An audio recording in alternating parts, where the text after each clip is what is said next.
You're listening to Combat Radio with Ethan Dettenmeyer, right here on LA Talk Radio.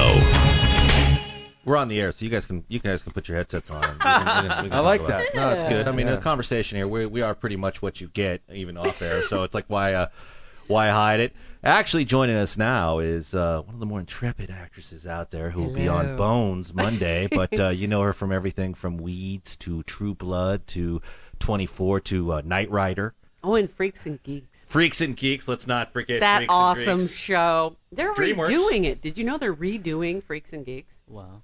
They're God. shooting it in Louisiana. Why though. are they redoing it? Why not? I don't know. I just read about it and I thought, well, Paul Feig, who created it, gave them permission to do it, and I thought, what an interesting thing. I mean, because at the time, it was getting a huge cult following. It was. But the network executives didn't understand the show.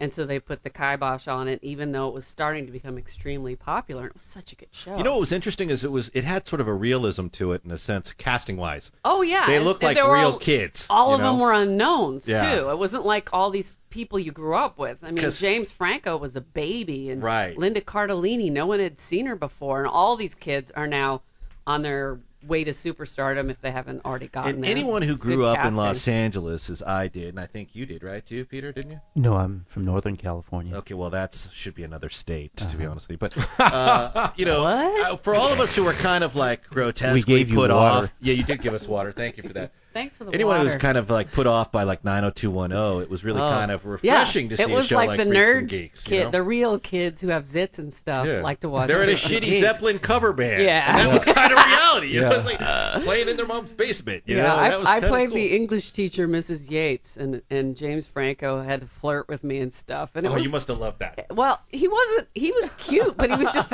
he wasn't tell big us. famous James Franco at the time, so I didn't know, and that show wasn't a big hit yet, so I was just doing my job, you know. And how did that storyline end up, Stephanie, really? Mostly I just let him have it. I was the teacher who let people have it. Let For them have instance- it. No, Yeah, let him you know have that. it Like, hello. as in shut up and I'm out of your league, kind of let him have it. Oh. And then there was another Out episode. of your league. Got Tom going Yeah, there. you got me going. I let Sorry, them have honey. it. Sorry about that. My heart quickened. I'm like, bring back Freaks and Geeks. I like this storyline. In the second episode, one of the younger kids, the geeks, wore a denim leisure suit to school, and they were calling him a homo. And so I gave the whole class a lecture on it's not bad to be a homo, and it was really such a great show. It was a show that dealt with reality, I It think, did. more than any other television I'd seen. You at could the time. relate to it. That's why the network executives couldn't. Yeah. Because they don't remember their childhoods for some reason. No, they don't. Some Well, of they them, didn't have childhoods some of like you that. network executives, I love, and I'd like to work for you. And others we don't love so much. Yes. Those of us who don't have to worry about going back to Warner Brothers for work, like myself, can speak our mind about them.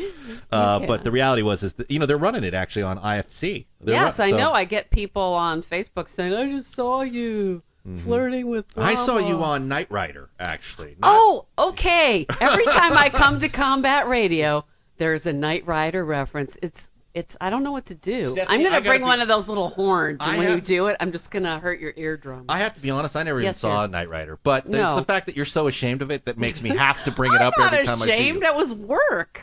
You know- I'm happy to be working anytime. It's just a show that had a short shelf life, and the guy who played the David Hasselhoff renewer guy, because he was a really cute, nice guy. I don't know what happened to him. I'm sure he's going to have a huge career, but that show didn't last very long. Did you tell him you were out of his league, too? No, I didn't, No? because he was rescuing me, and I was being held at gunpoint. And You play that role a lot, right? Or No, actually, that was in my youth. I was, there's a lot of victims for women on television. That's pretty much 75% of what there is. There's the mom/wife of the dead, dying, or abducted children/husband, or the person being held captive. Those are the things you have to choose from. But luckily, I've played a lot of murderers and strong women, and I hope to play more as I age ever so quickly. No, you got some time left. Peter's smiling because I think you get that. You're considered a bad guy in film and television quite a bit what's too. amazing Bad is, guys are fun. well, you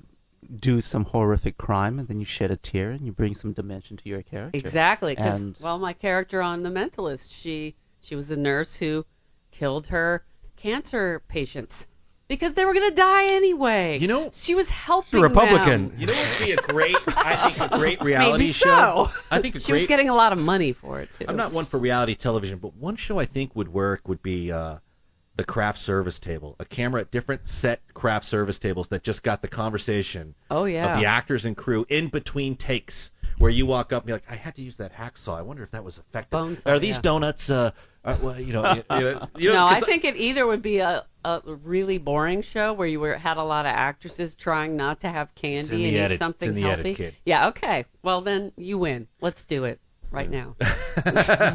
See, Stephanie's always open to work, so she's like, look, if you're saying I've got a couple of days on it, it's a go, baby. I'm gonna lend my name. For a kids show today, so I thought. Which one? It's a new show on Nickelodeon it's a horror show. Like it's a American Horror Stories for little kids. We need a title, so if they don't hire you, we can arrange a boycott. No, I don't do that. I don't play nasty games. That's for us to do. I'm all for everybody to have a career and be successful and hopefully be happy. And oh, you and your goodness are revolting me. That's well spoken. I'm gross. I'm actually making myself throw up a little bit. Really? Now. Jeez, I'm all for it. Let career and let careers go. Let's all be positive. Hey, Peter, before we forget, it's important that our listeners hear again. You mentioned it on the previous show. May the force be with you. You are running for an office, academy related, and the office is, and the voting is today. Ooh. Yes. Well, I don't know if you're a member of the Academy of Intelligent Arts and Sciences. Well, I'm a SAG member. Well, then we'll just have to hook you up, and I'll have to hook me sponsor up. you to be able to vote for the Emmys. Yeah. So at this present time, I'm currently running for the Board of Governors for the Performers Peer Group at the Academy of Intelligent Arts and Sciences. And that for everyone out there is the Emmys. That sounds pretty amazing. And we are pulling for you. Let me fall into your mic here.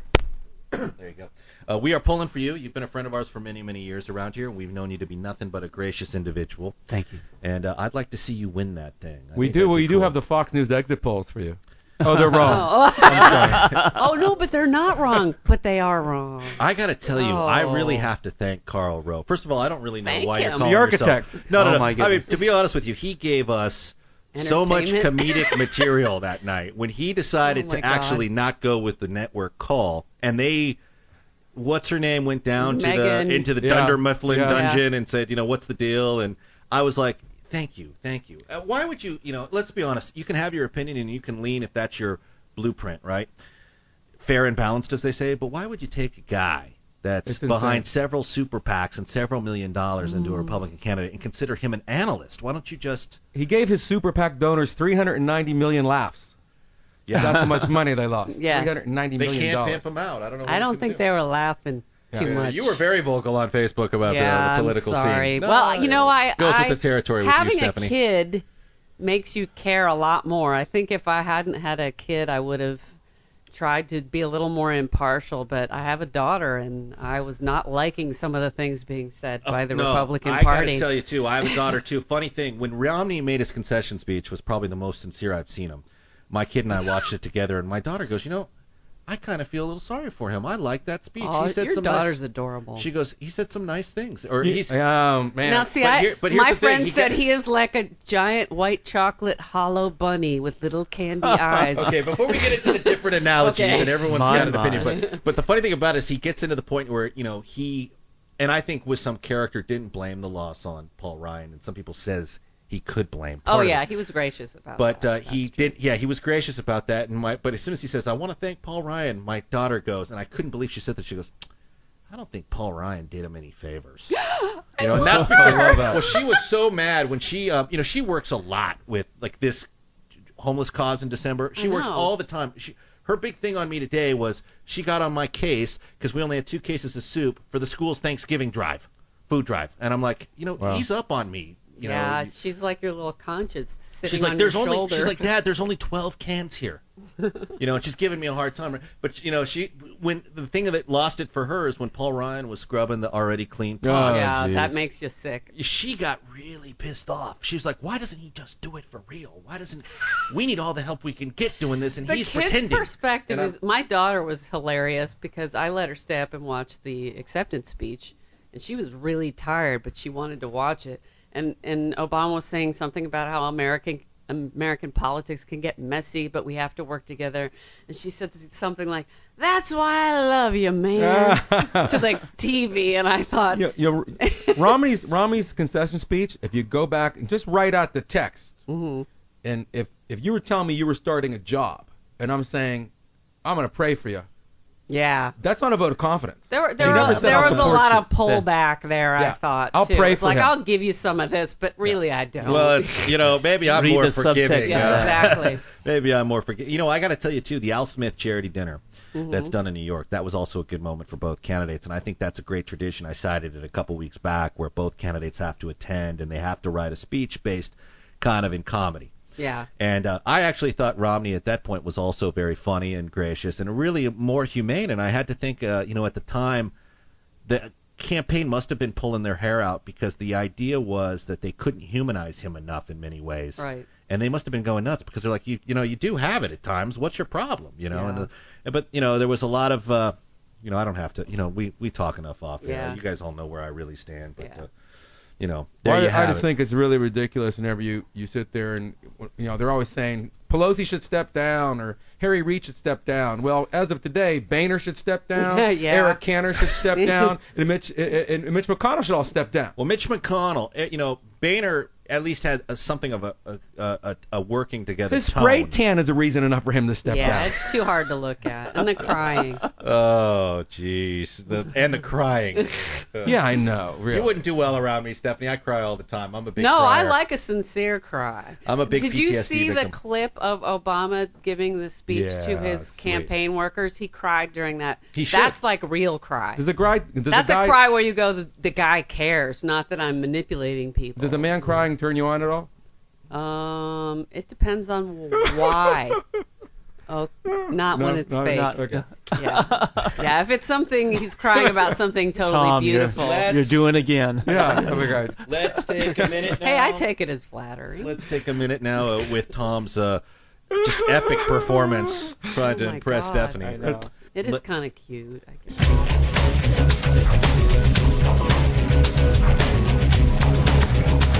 You're listening to Combat Radio with Ethan Dettenmeyer. Right here on LA Talk Radio.